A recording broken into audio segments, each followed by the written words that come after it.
এই কথাগুলো আমরা বারবার বলেছি, অতীতে বলেছি, বর্তমানেও বলি যে আওয়ামী লীগ যতদিন বাংলাদেশের রাজনীতিতে পূর্ণভাবে সক্রিয় হতে না পারবে ততদিন বাংলাদেশের রাজনীতিটা এলোমেলো থাকবে এবং যাদেরকে তৃতীয় স্থানে আমরা কোনোদিন দেখি নাই এবং আসাটাও তাদের পক্ষে সম্ভব না, তারাই দ্বিতীয় স্থানে অবস্থান করে এবং নিজেরাই সবচেয়ে শক্তিধর রাজনৈতিক শক্তি এটাই পরিচয় দেন, নিজেরাই নিজেদেরকে পরিচয় দেন, কিন্তু বাস্তবতাটা পুরোপুরি ভিন্ন।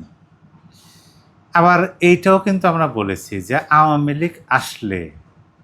তাদের আওয়ামী লীগ আসলে তাদের অবস্থানটা আগে যেরকম ছিল তার চেয়ে অনেক দূরে তারা চলে যাবে, হয়তো বা চতুর্থ পঞ্চম অবস্থানে তারা ছিল, নাই হয়ে যাওয়ার সম্ভাবনা থাকতে পারে, তাদের অবস্থান আরও কয়েক ধাপ নিচে চলে যেতে পারে, এরকম কথা। এটা কিন্তু বাস্তবতা। কিন্তু আওয়ামী লীগ আসার আগেই তাদের এরকম পরিস্থিতির মধ্যে তাদেরকে পড়তে হবে, এটা আমার মনে হয় তারা নিজেরাও ভাবতেই পারেন না।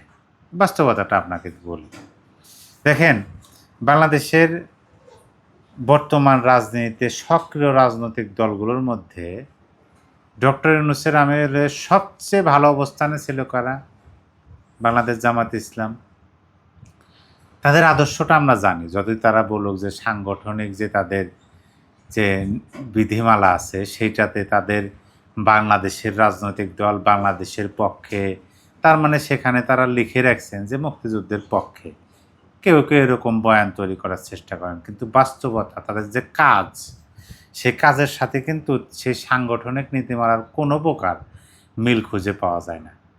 তাদের এই ছাত্র সংগঠন আমরা দেখেছি জাতীয় সঙ্গীত গাইতে বাধা দিয়েছে, তাদেরই জোটবদ্ধ এখন বলা হয় বি টিম, তারাও তো একটা সময় তাদের নেতৃত্বে মুক্তিযোদ্ধাদের আঁতুড়ঘর ভেঙে ফেলা হয়েছে, বীরশ্রেষ্ঠদের ভাস্কর্য পর্যন্ত ভেঙে ফেলা হয়েছে।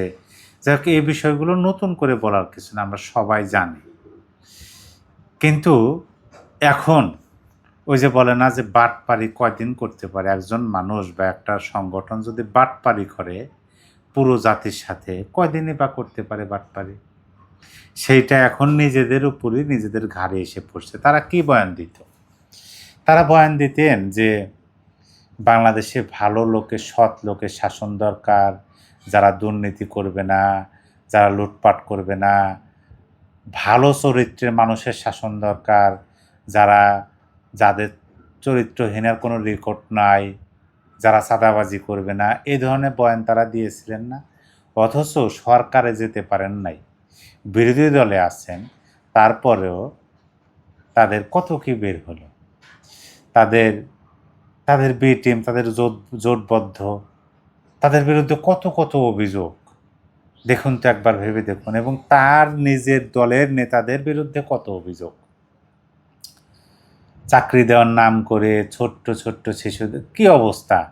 শুধু আপনাদেরকে তিনটা বিষয় আমি বলি, এই তিনটা বিষয় নিয়ে পত্রিকা হয়েছে, যার কারণে আমি আপনাদেরকে বলতেছি যে বিশেষ করে দলীয় সংসদ সদস্যের এমপির ভিডিও কাণ্ড, যেটা কয়েকদিন আগে ঘটে গেল, জিএম নজরুল ইসলাম, সরকারি বরাদ্দের স্বজনপ্রীতি এবং জোট রাজনীতিতে ভাঙন, এই তিন ইস্যুর ত্রিমুখী চাপে এখন অনেকটাই বেকায়দায় জামাত। এটা পত্রিকা বলতেছে, বাস্তবতা, এটা কারো মন গড়া কথা না। এর মধ্যে দেখেন সরকারি বরাদ্দের স্বজনপ্রীতি, তার মানে কি? তাহলে কি এটা সৎ লোকের শাসন হলো? সৎ লোকের শাসন হলো? এটা তো সৎ লোকের শাসন হলো না।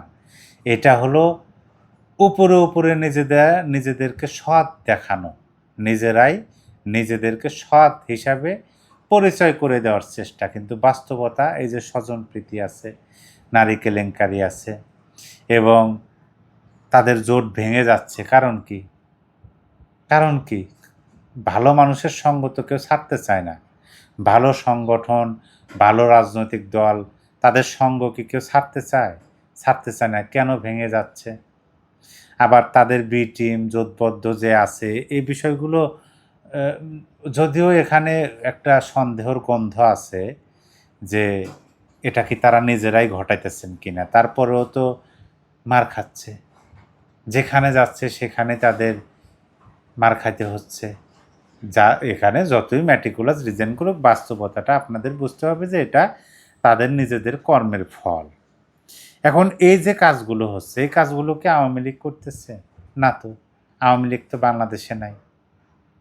এবং আমি যেটা বলি যে আওয়ামী লীগ আসার পূর্বে তাদের এই অবস্থা, তারা বেকায়দায় পড়ছেন। আমি তো মনে করি যে অস্তিত্ব নিয়ে টানাটানি, কারণ তাদের অস্তিত্বটা কোথায়?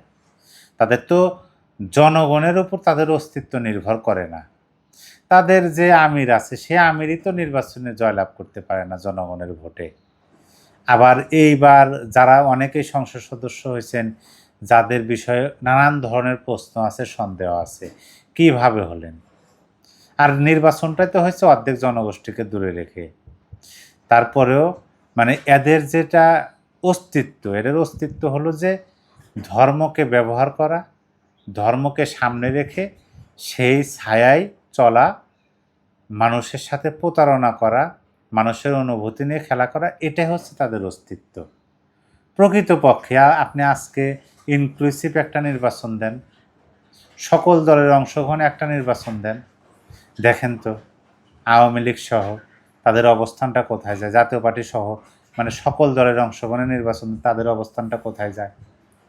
জনগণে যদি তাদের অস্তিত্বের মূল বিষয় হতো, তাহলে তো এটা হতো না। কিন্তু এটাই বাস্তবতা। তারা ধর্মকে ব্যবহার করেন, ধর্মকে ব্যবহার করে মানুষের, ধর্ম হচ্ছে আবেগ, অনুভূতি, ধর্মীয় অনুভূতি, এগুলো কাজে লাগায়, কাজে লাগিয়ে নিজেদের বেশ পোশাক এগুলো দেখে নানান ধরনের ফতোয়া দেন, দিয়ে এই বিভিন্ন দান খয়রাতের টাকা পয়সা দিয়ে চলেন, জাকাতের টাকা পয়সা দিয়ে চলেন, আর মানুষকে স্বপ্ন দেখান যায় তারা সেই করে দেবে, এই করে দেবে। কিন্তু ন্যূনতম সুযোগ পেয়েছে, এটা ন্যূনতম না, অনেক সুযোগই পেয়েছে। অনেক ক্ষেত্রে সরকার দলের চেয়ে তাদের ক্ষমতা বেশি দেখায় তারা। তারপরে এই যে সুযোগটা তারা পেয়েছে, এই সুযোগ পেয়ে কী করতেছে? সরকারি বরাদ্দে তারা স্বজনপ্রীতি করতেছে। তাদের মনোনীত এমপি, সংসদ সদস্যরা নারী কেলেঙ্কারিতে হাতে নাতে ধরা পড়তেছে এবং তাদের জোট ভেঙে খণ্ড খণ্ড হচ্ছে। তাদের জোটবদ্ধ, তাদের বি টিমের নেতারা রাস্তাঘাটে, গ্রামে, এলাকাবাসীর দ্বারা বিতাড়িত হচ্ছেন, অবাঞ্ছিত ঘোষণা হচ্ছেন। এই বিষয়গুলো দেখে কি মনে হয়? এখনও তো আওয়ামী লীগ আসে নাই। আওয়ামী লীগের বেশ কয়েকজন নেতার বক্তব্য শুনেছি, তারা বলেছেন যে তাদের শত্রু বিএনপি না, তারা এখন শত্রুকে একমাত্র নির্ধারণ করছেন যারা দেশবিরোধী, স্বাধীনতা, মুক্তিযুদ্ধ এবং বঙ্গবন্ধুর বিরোধী, তারাই হলো শত্রু। তাহলে তো দেখা যায় কাদের শত্রু কারা। তাহলে আওয়ামী লীগ দেশে আসলোই না, আসার আগে যদি এরকম অধঃপতনের দিকে যায়, তাহলে এদের অস্তিত্ব নিয়ে কি টানাটানি বাঁচতেছে নাকি?